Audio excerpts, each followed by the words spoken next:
see here, you put your username in there. So mine's dvielmeyer, and then I'm going to go ahead and put my password in there, which let's hope I can remember. This password for you guys will be your username and password that you use for your pipeline and your we'll use it for Mcbook, but pipeline and also for D2L. Great. So did it like that? It doesn't seem like it. Let's try it again.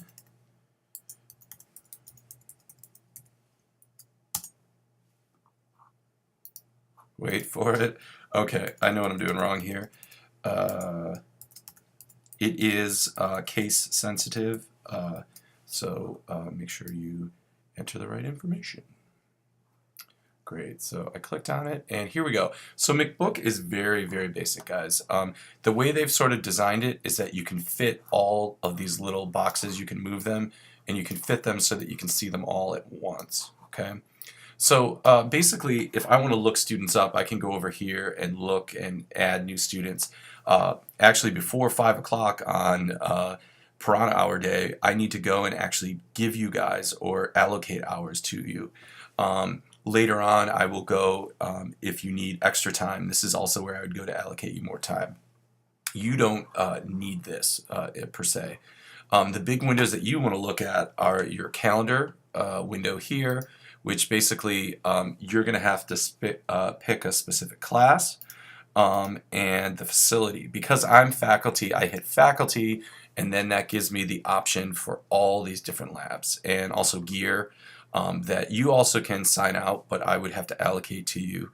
And so let's go to Studio E because that's probably where we'll do a lot of our booking. You also have rights to Studio D as well. So if I go to Studio E in January, and hit go, what ends up happening is we see this little calendar populates. So if we were to look today, or let's say tomorrow the 25th, if we click on the calendar, then over here in the day display we can see that tomorrow or on the 25th here, basically there's no one booked between 12 a.m. and 4 a.m. So that's good in case you want to do a session at 2 a.m. But it looks like from 8 a.m. to 8 p.m. it's already booked.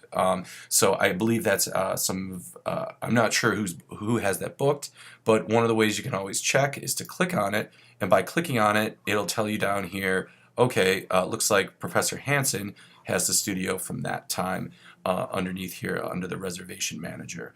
So that way, if you want to see who has it booked, maybe you want to bargain for studio time. If you want to book something, all you have to do is just click on it, and when you click on it, I won't do that. It'll show up down here under your list, so you can see that I have some times here. I'm doing a little studio time here. And I think some of these are from last semester, but it sort of all shows up there. If you look here, I can delete them if I want. Once it becomes 48 hours before the session, though, then it no longer allows you to delete it.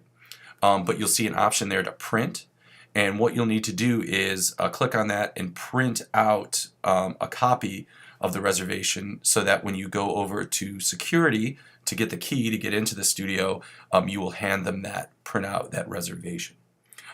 We'll probably talk more about this in class, but I just thought, you guys enjoy the YouTube videos, so I figured I'd make one that gives you kind of the basic layout.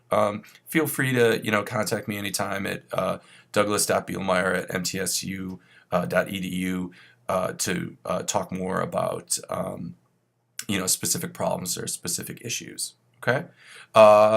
Thanks for your time, guys, and look forward to seeing you in class.